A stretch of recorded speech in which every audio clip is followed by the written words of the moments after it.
This is Crown Heights, Brooklyn, the Jew capital of America and recently famous for the Jewish tunnels. Let's go to the synagogue. Let's go to the synagogue. All right. So out of all Hasidic groups, we delve deeply into the thought and understanding of why did God create the world in the first place? And what does it mean to have a soul? And what's our greater mission to the outside world? How do we see non-Jews or non-Hasidic Jews? So we headed into the synagogue that made national news a few months ago for illegally expanding the synagogue. And for this. It's open to the public. Yeah, we're going right in. All right. So how many people come in here every day, would you say? On a daily basis, thousands. Thousands? It's hustling and bustling. So here they're doing the afternoon prayers Okay. of Mincha. So we pray 3 times a day, morning, afternoon, and evening. So he's doing the afternoon prayers. And yeshiva study going on here. Prayers, learning, charity. Look at all these charity boxes. Right now, it's kind of empty in here.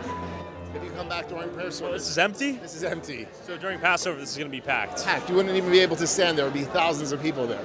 So the situation overseas, there was no security when we walked in. Is it dangerous to be here on a day-to-day basis? Does stuff go down? We have God as our security. Okay. The Garden of Israel doesn't slumber nor sleep. Interesting. So you don't have any safety concerns?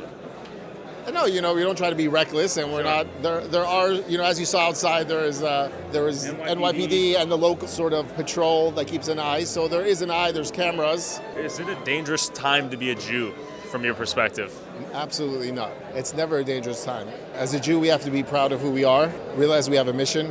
We're called the chosen people, and the reason we're called the chosen people is because God said, "I want one nation to teach the rest of the world." And you're chosen, just like you have a teacher in the classroom and you have students. So God chose us, and God said to tell the world a special message. He told us to be an Ar Lagoyim, a light unto the nations. Right now, everyone here is in exile. Yes. The Jews were in the Holy Land a couple thousand years ago. The Babylonians sort of kicked them out, and they were dispersed to all 4 corners of the globe. Where did the expansion happen? Is it downstairs? No, that's over there. Oh, it's literally right over there. You have that plywood over there? You see how it's different than the rest? Right over there. Yeah, right there. Oh, so they sealed it off. Yeah, they filled it up. They put cement, and people were very upset. They thought it was anti-Semitism. And so you see it's a busy place, and you're not getting the feel of how packed it is. And then the last decade, it's completely grown in size, so you need more room. Obviously, like a lot of stories, it gets blown out of proportion. What's one thing you think people misunderstand about Hasidic Jews? Could be sometimes a person comes over and we're not nice to them. It's not because we're not nice. We try to be nice to everyone, and there's nothing wrong of us. Everyone is different. Yeah, people think that we're closed and we don't. We like to live in our community, and the community lives together. We're basically one. We're all one. Everything is for one reason, to make God happy. What do you think the fundamental source of anti-Semitism is? Because the Jews are successful and they have a way of thinking in the right direction, and they're successful. I was even invited to a party where they circumcised the Jewish baby. Welcome everybody.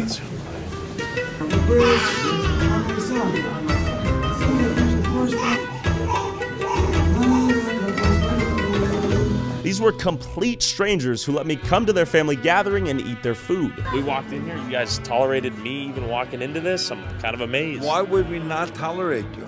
Well, I'm not a Jew. So what? God created many things in this world.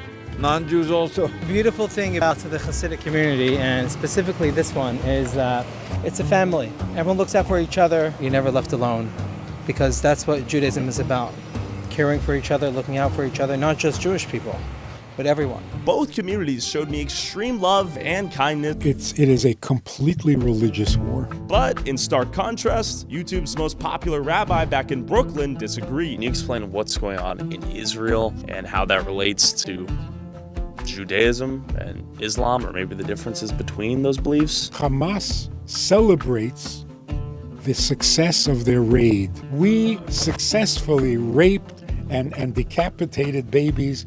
That shows that God is on our side and we are the good people. How does that make any sense? The religious issue very simply is, Israel is an inheritance. God gave it to Abraham as an inheritance. He made it very clear. for you and your children for all time to come. An inheritance you cannot conquer. The only way that Israel can belong to you is if you inherit. The Muslims believe that they are the inheritors of this land because Abraham's oldest son is Ishmael, and they are descendants of Ishmael. And is that corroborated by holy texts or the Torah or the Quran? What confirms that belief for them? Nothing. Okay. There are no Palestinian people before 1967. There are Muslims who are Arabs, claim to be descendants of Ishmael, and therefore the land belongs to them. And that's why there will be no two-state solution, because as far as they're concerned, the entire country belongs to them. So what does it mean? Israel will give them Gaza? You're giving me my land? It's insulting. Now, the real truth is, there are no descendants of Ishmael. Why? Because they're all intermarried. It's just interesting and fascinating. All these people who are marching in the pro-Palestinian, pro-Hamas rallies, and they're screaming and they're shouting and they're carrying these banners, then they go home. What do they do when they go home? They forget about it. Yeah. They couldn't care less. Germans write to Germany. Sure. They took it from somebody, and that's fine. Just not Israel. Why are we even debating this? We beat you up in 67 and we took your land. That's it. That's ours now. And if we beat you up, we'll take Gaza. It'll be ours. Like every other country in the world. No, you're an occupier. We're not occupiers, we're conquerors. Look at what we're fighting over. A small chunk of land? It's ridiculous. You can find us on YouTube at Hanging with Hasidics, and you could book a tour of our Crown Heights Hasidic community, go behind the scenes. We'll open many closed doors.